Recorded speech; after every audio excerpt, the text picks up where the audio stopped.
Thanks everybody for coming. This is unusual session in that we will talk about technology, but not really.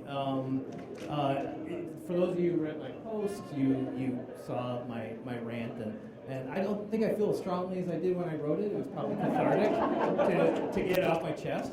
But nonetheless, I think it's been a really interesting journey over the last, those of you who maybe were early minibar people, or have just been involved in like social media for a few years, or startup community, or even tech, I think things have changed. Maybe 10 years ago we were more optimistic. 5 years ago we were still maybe a little optimistic. Some people who we hailed as heroes maybe are turning out to be a little bit smarmy and contributing to the present chaos in our world. Mark Zuckerberg. But the idea being that like there's a lot of really weird things happening now, and it's an acceleration that's being caused by technology, and it's being caused by social media and some of the just crazy ways in which that can be manipulated and harnessed for people who don't mean well. Or there's also the tragedy of the commons. There's just things happen as a result of nobody's design, but it's just accident, the cumulative accidental behavior of people acting in their own self-interest, and then pretty soon you have societal problems. But anyway, so I think there's some really odd stuff, and what I found myself, and this is all I'm going to do is kick it off, and I'd love to just pass around the mic and hear people's thoughts on this and like what you're experiencing, what you're observing. But for me, I found as I was getting frustrated with online culture, with hustle porn, with just kind of the idea that like gotta be doing more, we gotta be more productive. Everything's about making money. I found myself retreating into things like books and reading about arcane subjects that have no monetary payback whatsoever. I'm really a big fan of New Orleans, and I've been going heavy into reading about the history of the culture and the geography of New Orleans. Why? There's no payoff, except when I go there, I have really great vacations. But and I started building tank models, a thing that I had done when I was a kid. No payback on that whatsoever, I promise you. It's a perfect waste of time and money, and it makes me happy. So I found myself checking out, and retreating to things like making cocktails that are, just doing it for the sheer, maybe things that allow you to be in the moment, to be present, and slow your life down, and kind of experience some quality of life for its own sake. Are all things that I've been doing as a response to some of the symptoms and complaints that I had listed on my post. So I'd like to see this. Did anybody come in here with are you coming in here hot with something you'd really like to get off your chest? Let's start with you. There's somebody here. All right, I almost had to call the Irishman over here, so we were all spared. Cheers. Yeah, cheers. Yeah, so, hey everyone. Happy Minibar 14. So, my rant is kind of getting people, and I'm feeling bad about this, and so hopefully you can help me work this out. So, hi, my name is David. This is my first time, long time listener, first time. Thank you, long time listener, first time caller. So, my rant is the spectrum between entrepreneurs and wantrepreneurs. Right? It's kind of the success porn stuff, and also the people that are for profit versus for vanity. And I think you can kind of feel where the weight, the gravity is. If you are a entrepreneur and it's for vanity, you're kind of on my shit list. Talk amongst yourselves. Okay, what's the more righteous path? If it's not the righteous path, quit your day job. Quit your day job now. Actually, no, not me yet. I mean, so the right time to quit your day job is when you're on a vacation, by the way, or you know that you're actually probably going to be successful. So the righteous path is to focus on really why you're doing it.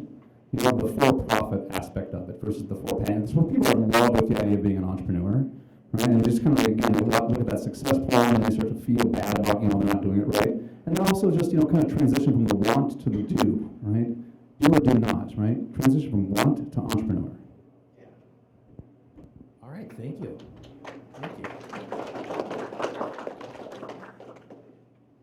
Okay, all right. Oh, sorry. Hold on, Councilor. 1 second. What you said about switching back to analog or manual things kind of specifically resonated with me, because I did, after taking notes in my journal like on my computer for a really long time. I switched back to paper, and this is like a modular paper system, and I'm going nuts for it. It makes me so happy. But less happy. This is supposed to be a gripe session after all. I can't stop watching Theranos documentaries. I can't stop. They keep coming out with more of them, and I keep eating it up. I don't know why I'm so fascinated by her. What are you fascinated about that story? What really grabs you? How many people bought into her personality, in spite of having absolutely no, reason to believe anything she was saying. None of them had any medical knowledge. They were just like, oh, but I trust her, and her weird fake low voice. You contend it's fake? It is fake. Okay. It's even proven. It's a fake low voice. I don't mind women with low voices, clearly, but hers it's an affectation, and you can hear her speaking differently in a number of other contexts. Yeah. That's awesome. Thank you. I mean, it's a funny thing too, because I think like a lot of us, I mean, I was rooting for her when I didn't know any different. I was like, wow, what an amazing accomplishment. It's a shame, because that's going to make it harder for other women and other people who, because the thing is, I think when you realize there's a lot of funny money floating around, a lot of people who will invest in just kind of vacuous ideas, then it kind of brings down the credibility of the whole thing, because what is actually tangible and profitable and or beneficial? I don't know. There's people getting funded for all sorts of different things. Cosgrove, this is the most interesting man in America right here. Thanks, Don. No pressure. So I moved to America 20 years ago this summer, and I survived. My hair was almost as dark as yours when I got here. And I was always fascinated with American culture of optimism and the pursuit of happiness. You even have it in your, whatever that thing is that we've forgotten about. Dictionary. Yes, the dictionary. And then, of course, we don't have one of those. We make up our own words. And then the whole, capitalist, everything's driven by money, even like health and education is all driven by money. And I kind of always stood on the periphery of that, and I finally decided that I don't want to be happy, that I'm just fine being fulfilled, and then that's actually made me happy. So if you accept that life is shite, complete shite, and terrible things are happening, and you are going to burn your breakfast tomorrow, but if you don't, it's actually a bonus. So it's actually the flip. The less you pursue happiness, the closer you will get to it. And Game of Thrones, couldn't give a shite about that either. That's great. I could have sworn you were in the cast.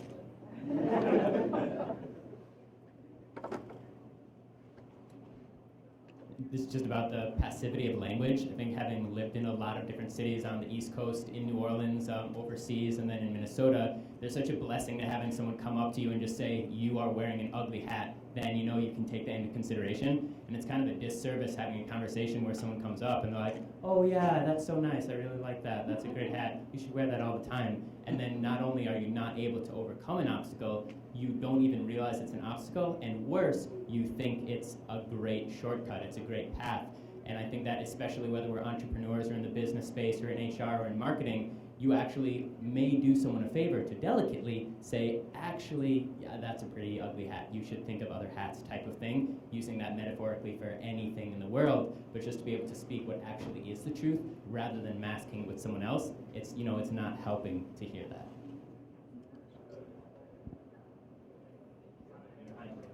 Oh, no. Thank you. As somebody who's conflict avoidant, that when you were saying that, I was realizing that part of what happens when if I were faced with the need to say something to somebody that's hard and I avoid it, it's because I won't invest further in the relationship, which takes a little courage. But I think it's kind of like, because you're gonna have to get into that moment and get through it. And then it's such a blessing to be on the other side of it too. Now Yeah. you're stronger for overcoming. But we run from hard things, some of us, me mostly. It's interesting though, how many people here have, if you either come from or have relatives who come from, or you've had contact with old cultures? Like old cultures with traditions that go back generations. There's just something, so my wife and I brought my 4 kids to Spain, where I have family living in southern Spain. And it was really interesting because the one thing I noticed about these relatives is they've never come to the States. They've never had any interest. In fact, the first one of them to leave southern Spain and went to like France, it was just like a year ago. And they're all like in their 40s and 50s, these cousins of mine. And so I just find it really interesting that they have such a rich culture that they tap into, and it goes way back, and they have traditions that are, the week before Easter, there's these crazy parades that go through the town, and then a week after, they kick everybody out of the town, and then they go have their own party. Anyways, and this is something everybody looks forward to. They're really invested in. And I think there's something about American culture by contrast where, of course, we're all from somewhere else, and a lot of our culture is made up, and we're not rooted people, you know? Like, does anybody here have a recipe that they know has been made in their family for like more than 5 generations? Yeah. You know, it's a really rare thing. And to have something say like, oh, I'm doing this thing because my grandmother did it, and her grandmother, and her grandmother. Not all of us have that. So I think it kind of makes us really dependent on the here and the now, and the job, and the industry we're in, and like technology, because we don't have anything to counter that, you know, that keeps us rooted as people. And so then I think we get into we judge a lot of things from a monetary and kind of corporate basis, but it's good for the economy. Does it make money? Douglas Rushkoff has written about this, about corporatism. It's the idea that where we as a culture have almost internalized the values of corporations into our, where we, like his experience was he lived in an apartment in Brooklyn, and he went down to throw his garbage away, and he got mugged. And he came back, and then he told his like fellow apartment or condo mates, saying, like, I just got mugged in the alley. And they're like, don't say anything because it'll bring the property values down. And he's like, wait a second, what do we believe in here? Do we believe in humans, or do we believe in like making money? Clearly like one wins out. So I think there's a little bit of also what I've been getting tired of is with startup culture. It's all about like, so and so exited for a bajillion dollars. I'm like, yeah, but are they an asshole? Because if they are, I don't want to talk to them. At my business, which is a co-working space, we used to have a lot of investors come through, and people would say like, hey, I'm bringing this big time investor. But I'd see they come in and they treat our staff like shit. And I was like, I want nothing to do with them. I just really have no interest. I don't care about the money. I just like, let's have real human relationships and not like base it on, that because you can throw money around, you get to treat everybody like crap. So the rant continues. Phil Wilson. First, whose recipe is this? It's mine. You from Wisconsin? This is very sweet. Got Got a little on the sweet side. Those guys in Wisconsin. Throw all that sweet stuff in there. One of the rants that I have is the concept of blaming it on tech. The concept of let's just blame the technology for everything. Think about it. The internet, social media, this ability to connect people is amazing. This access to knowledge is incredible. And it's not the tech, it's the assholes using the tech. And I think that's the one thing that we always have to remember is, getting rid of Facebook is not, well, maybe Facebook itself, but the concept of a place where you can all come together and you can keep tabs on what your relatives have been doing for years. I think that's wonderful. It's just a matter of how you offer that to everybody, because you have to offer it to everybody. And so I think that's my rant, is don't blame the tech. It's not the tech. Yeah, it's not Facebook, it's BuzzFeed, clearly. I have a list of 11 reasons why. Not much. Nice. Phil works for BuzzFeed. That's the joke there. Anybody else have thoughts? Sometimes I do blame the tech, but what really bugs me is how bad actors ruin it for the entire community they're in. So if you look at some of the political arguments around net neutrality, much of the backlash you'll see, and of course it's an open question whether this backlash is in good faith or not, is, well, this is just big tech lobbying for net neutrality. So, and big tech is bad. And they've done some bad things, and thus the backlash. But it's not just big tech who wants net neutrality. Big tech are just the people who happen to have a lobbying voice who want it. And the discussion kind of stops there because you've blamed the bad guys' lobbyists.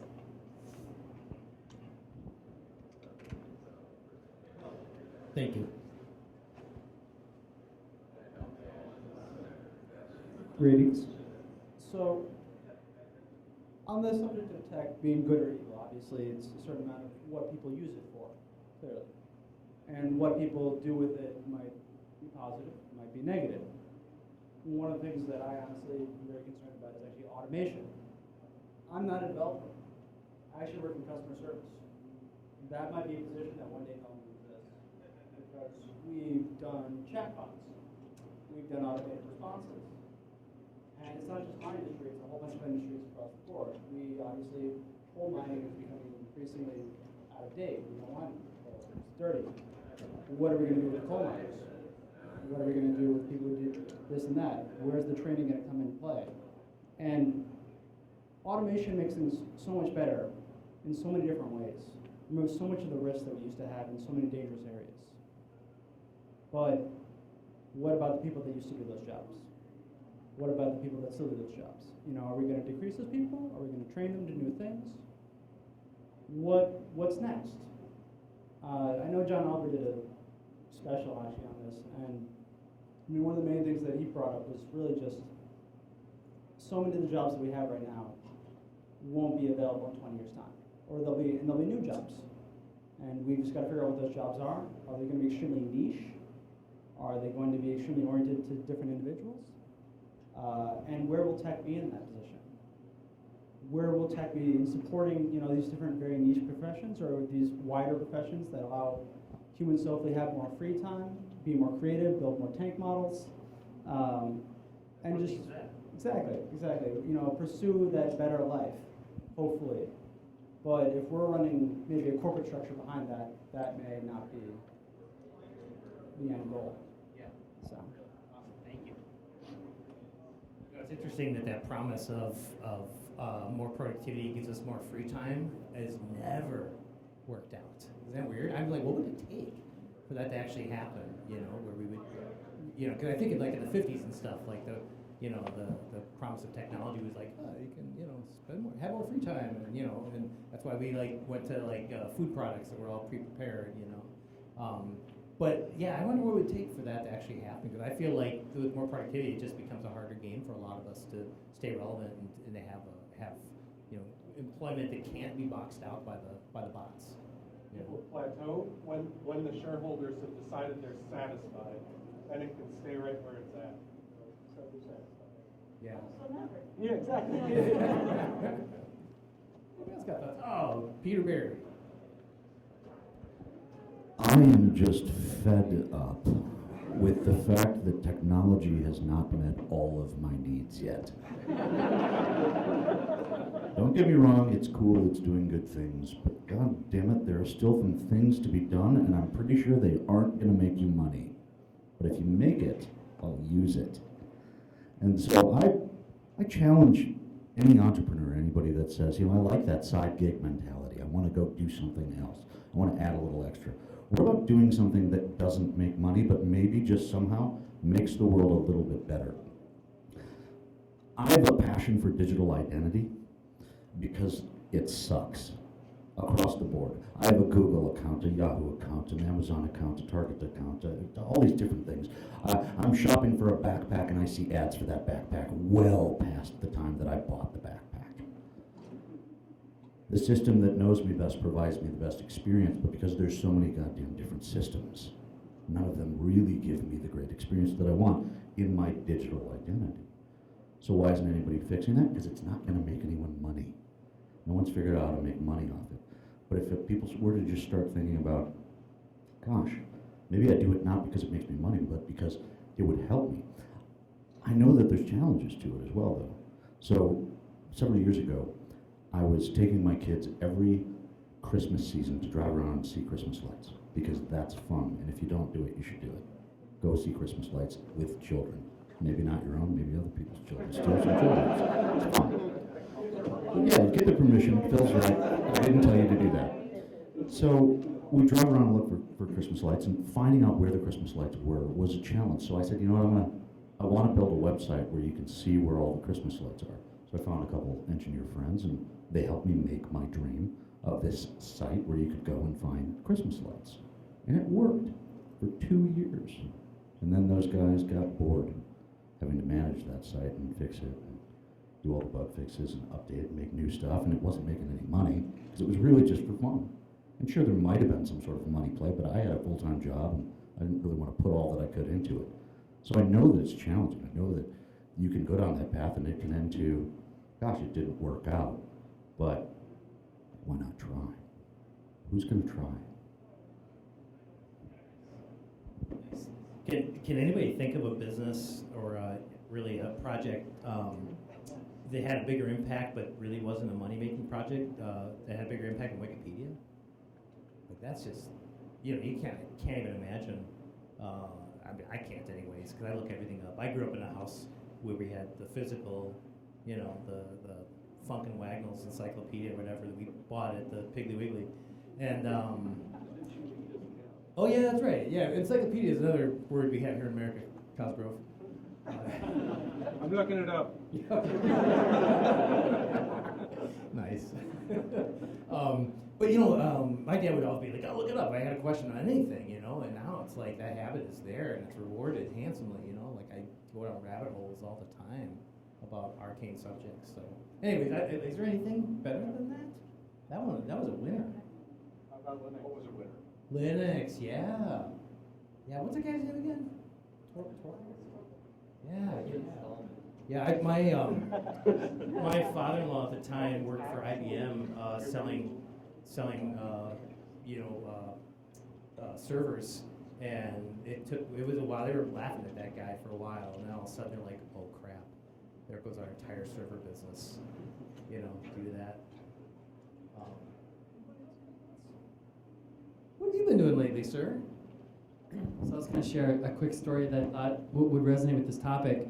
I feel pretty fortunate. I've been able to travel a lot the last year and a half, and I chose to live the digital nomad life that we all hear about and everybody gets all excited about. And lots of fun memories, lots of fun stories. I'm in Chiang Mai, Thailand, and I'm telling some locals I'm doing the digital nomad thing, and they say, "Don't say you're a digital nomad." And I said, "Why?" They said, "They're all fakes. None of them make any money. They're all just," and here I'm like in that community, like the co-working space, and there's influencers with tens of thousands of followers, and the locals are like, "Don't hang out with that crowd. They're just all fakes." I thought, oh, why? And so I started using different words and different terms, but that was one thing that caught me by surprise, where, small business owner in America, and but really just trying to be human with them, just trying to relate. And I said, if you're a digital nomad, we don't even want to talk to you. It was really interesting that it was hard to connect with the locals with that term. But I've been traveling a lot. It's been a lot of fun. I love doing business, and it's my nature to think about efficiency and stuff, but being able to connect with people, and we were just talking about old fashions earlier and how hard they are to make. If you ever try to spend time making an old fashioned, it looks so simple. It is so hard to make a good old fashioned, and I'm jealous. You figured it out. A little too much on the Angostura there, and the sweet. Yeah, I'm not. What did you use? So, a rye, old overhold. No, I had simple. My calculations said it would be right. But if I made one for you raw, it would be on the dry side. We didn't get any, so we can't comment. Oh, there's more. So let's catch you before you take off. With the Go Cup. What's that? Bill doesn't like your hat. My hat? Yeah, he's open about criticizing your hat. Oh yeah. Oh, that's right. Yeah, to use strides, people were making strides. That's all right. Yeah, we're learning.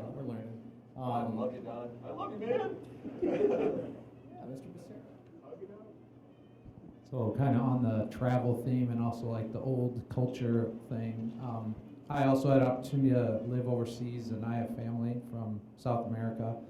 And in that 10-year period, what I learned was that down there, people just work to live, right? So they're just going to their job so that they can make a paycheck, so that they can go and have fun with their friends and family. And up here, it just, I think culturally, you know, we live for our work, and our careers and everything is what like wholly defines us. And that's so much the opposite in South America. Maybe you found that to be true in Peru too. And I just thought that, you know, they go to work and they care about their work, but really what they care about is getting that money so that they can go and have fun and enjoy their time outside of work with their friends and family. And they know how to do leisure. Like, I don't think in the United States we know how to do leisure. I will sit in my backyard in a hammock for like 2 hours on a sunny Saturday, and my neighbor will work in her yard from 8 a.m. till 4 p.m. She must think I'm the laziest ass in the whole world, you know, because I know how to do leisure, and she doesn't. So those are two things that I think I took away from my experience being in a different culture for so long. That's really good. My mother's from Peru, and she grew up poor, and so I remember, and she married my dad, who's a gringo, and he was told across the work ethic, like, save, defer your gratification for someday. Now, there was a lot of good qualities he had. He made it possible for her after he died to, you know, retire without any worries. So there's a lot to be said for that, I say intellectually. Because what I remember about her, though, is my dad was like, we don't have any money, you can't have, you know, I was like, yeah, can I have an ice cream cone? We don't have any money. My mom would be like, take a couple dollars. Because I think what she was trained to live in, being poor, was living for the moment. Because her thing was always like, yeah, your dad's always saving, but he has no idea he could be hit by a truck tomorrow. I mean, she was right too, you know? And I think that's part of it, is I feel guilty if I'm in that hammock, you know, when somebody else is doing things. So there's that, you know, it's hard for us to, like, we have to justify everything. And I guess, you know, if I were to advocate for anything, it'd be like, let's cultivate a culture of being and being present. And that's hard for me, I admit. Like, my wife will tell me all the time, she said, where is your head? Because I'm off somewhere else. But nonetheless, I think it's an important thing if we can learn that. I think it must be why I keep getting drawn down to the Gulf Coast, because I'm like, New Orleans is a place where ambition goes to die. That's true. We went on an epic trip there in December, and oh my gosh, we had a good time. And you're just confronted by a culture that is so not the rest. It's not like the rest of the United States. It's Caribbean, it's African, it's French, and there's so much to be learned in that context. So I feel like a student. I keep wanting to go back and recharge and also like unplug. Oh, we have a winner.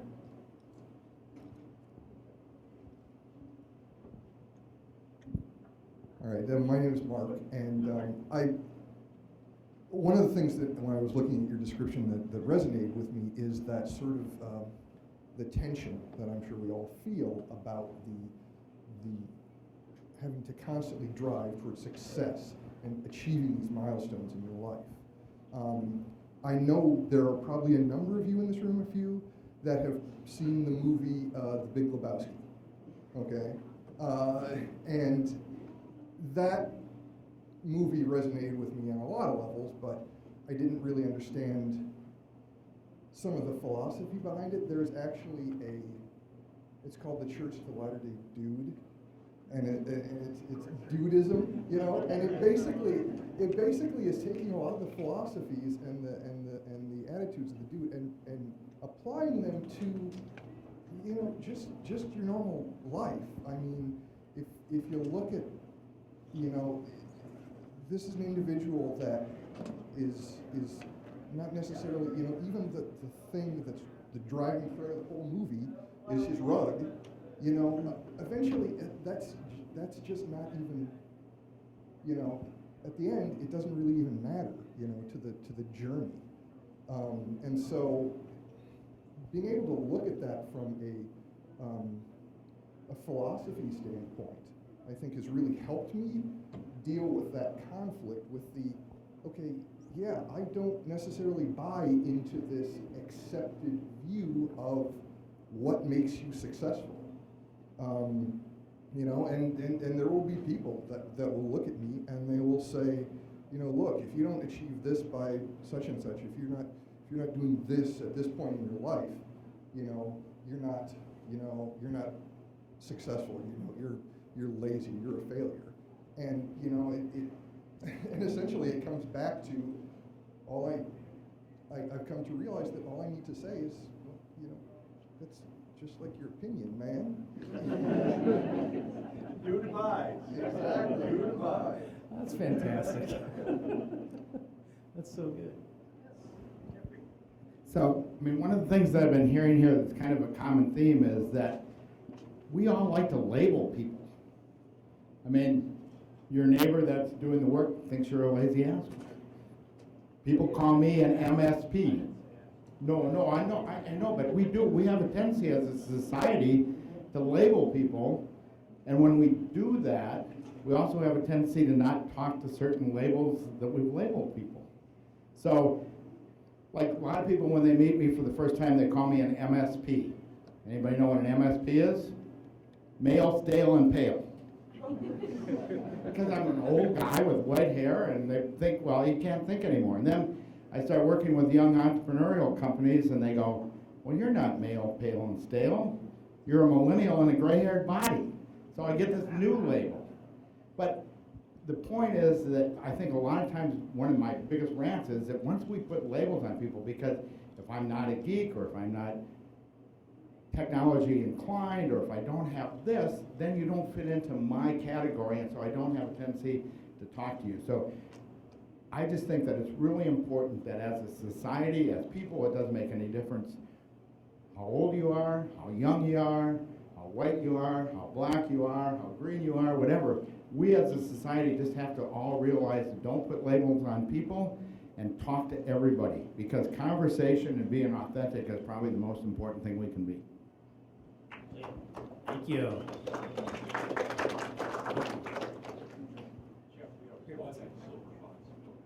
Hi, my name's Dia. I wanted to piggyback off of it because you brought up ageism. So it's one I have the weirdest gripes with, because it's the only form of discrimination that you'll eventually be in that category. You can't escape ageism. Eventually you'll get old, and then you'll be like, oh, well, how I'm treating people now, is that how I want to be treated when I'm that age? We are an interesting company where there's 4 developers, 2 people, myself, I'm in my 20s, another in their 30s, and the other 2 in their 50s. And this was my first kind of mixed age kind of developer kind of group, and it was really cool working with them. But we each had to get over certain kind of ideas of the other person, oh, this person probably hasn't kept up with their code, blah blah blah, or these people probably don't understand about how software architecture works. But I think our code is much better now for the different perspectives than it was instead, and I think we're obsessed with young. I hate those 30 under 30 lists, especially as I'm approaching 30.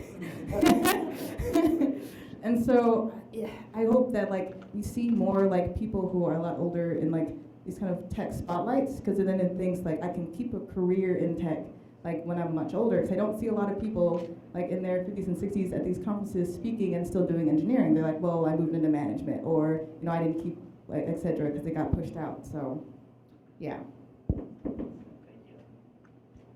Thank you. Yeah, well, the COBOL and the Fortran sessions aren't very well attended.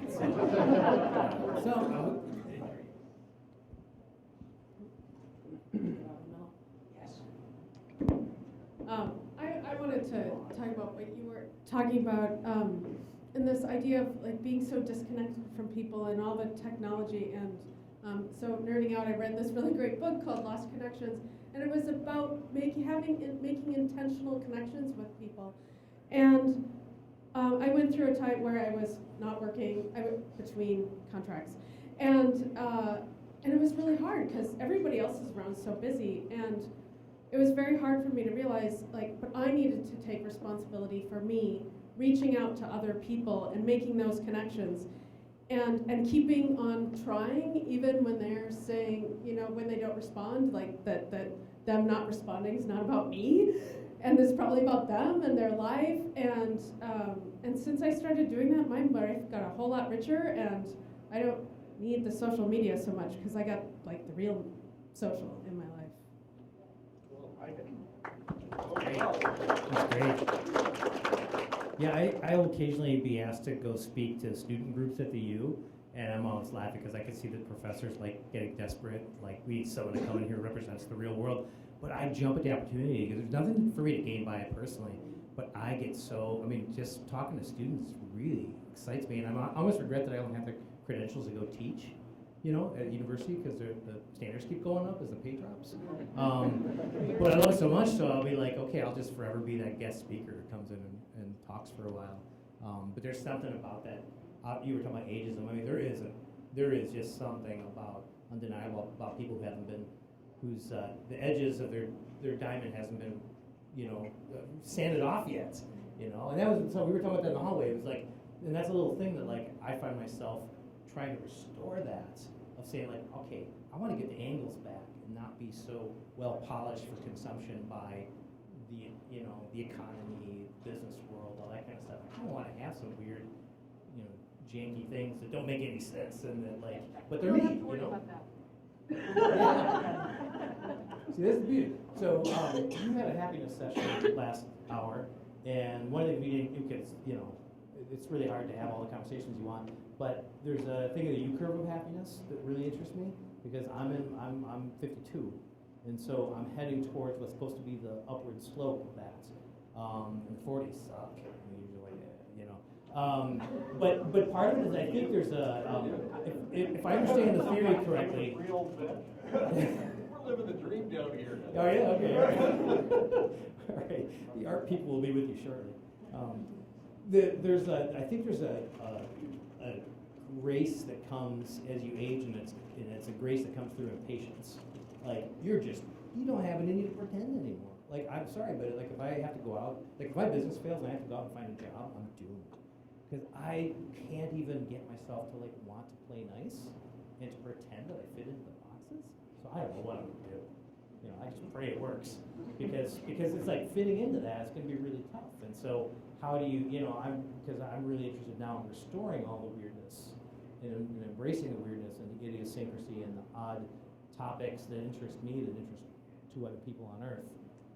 I feel like part of this is personality too. Not Myers-Briggs, but StrengthsFinder. I got input, which means like I'm happy to collect things, including useless information. And somewhere in there is an optimism that it all will be useful at some point. You know, so not everybody has that. I get it. But anyways, it's just interesting. Age really does enter into how you feel about all this, you know, and how much you kind of want to check out or embrace it. I'm going to. How much scotch you was doing? I just had a little bit. Anybody else want to talk? I want to go back to it. I'd like to, you know, pass the mic around. I want to go and make some drinks for the few people who didn't get any. And yeah. Are those hands up for cocktails or microphones? Okay. All right. Somebody hand around the microphone. And Eric, you just seem like you're eating. Do you have anything to say? Oh wow! I'll tell you. I will hand the microphone over. We have to divide like cocktails. But we've got a few drinks to make, right? So I'm sitting here like this is my X numberth minibar. I'm wearing the minibar 2010 T-shirt. Woohoo! But I'm struggling since I'm firmly in my 40s now. So I'm glad to know that the 40s suck because I thought it was just me. So good to, you know, great wife, kids are good, whatever. But then you kind of hit this nihilism thing. And kind of what's the point? Because I've heard it all before. And you know, is all this chatbot stuff just a glorified version of the ELIZA apps that we were writing on the Apple II Plus and the C64 back in the days? You can input and output. So I'm just kind of here to listen to the fact that there's some cool stuff. So hands for the next question. That question or cocktail? Microphone. Okay. So I guess just circling all the way back to the first person and like in regards to the one-upreneurs and the fact that, you know, like how many of the people here had like good sessions today, right? And then how many had not so good sessions, but actually just sat through it and didn't do anything about it. So I guess for me, it's the whole point of there's a difference between being an entrepreneur and being a one-upreneur and doing something about it. So I'm trying to move away from being a one-upreneur because I just put in my notice and I have no idea. Thank you. I don't know if it's a thank you yet. It's more like I don't know what I'm doing,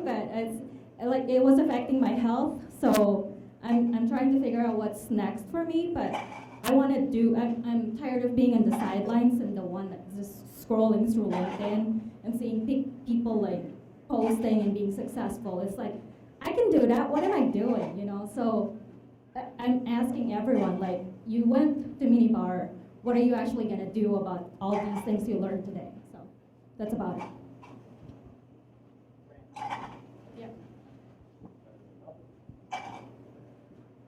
I'm going to try to get my boss to buy a robot so that we can play with it. That's what I'm gonna do. I'm going to try to get my boss to give me a laptop. I'm told it's coming. It's been pending for 2 years. Others. I promised Don I'd pass the mic around, so now I feel responsible to do that. Thank you. Oh, Phil, all right. Then Phil, you can run around the mic. Just to piggyback on what I said earlier is, and really what the point of the whole thing was, is that we individually have the power to use this technology, this ability to communicate with so many people. We have the ability to control the message and spread the message. And I think that we owe it to the people that created the technology, the people in the past that have worked to get to where we are today, to use it for good, not evil. And I know that sounds lofty and hoi polloi, you kids get off my yard, but I think it's very important that we look at that and say, this technology will allow us to spread knowledge and hope and goodness. Let's use it for that.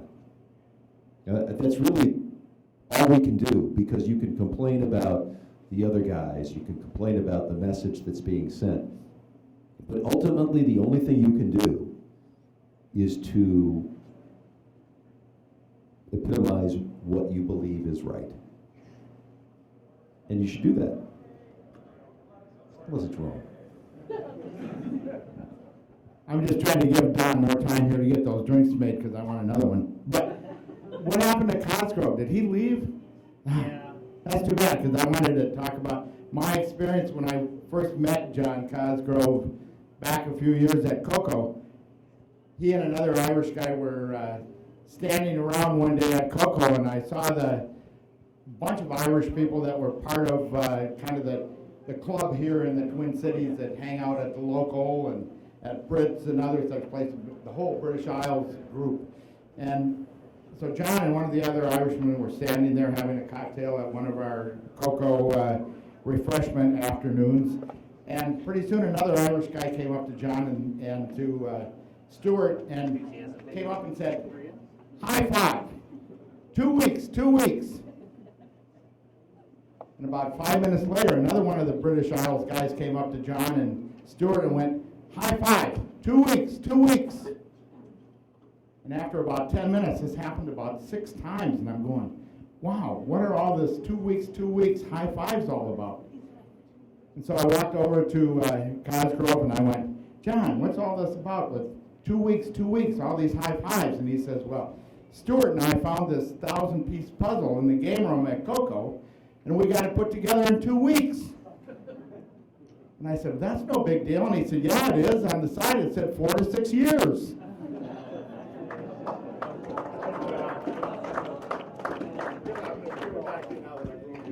Thanks. And I apologize if anybody was waiting for one. We ran out of the good stuff, so if you think it was good. So I think we're getting near the closing time, I'm pretty sure. So why don't I convene this and, or what's the opposite of convening? Adjourn, thank you. And then we can descend into complete chaos and private conversations. Unless anybody has any other parting thoughts. I'd like to make a correction on what Jeff just said. Ireland is not part of the British Isles, it's part of Ireland.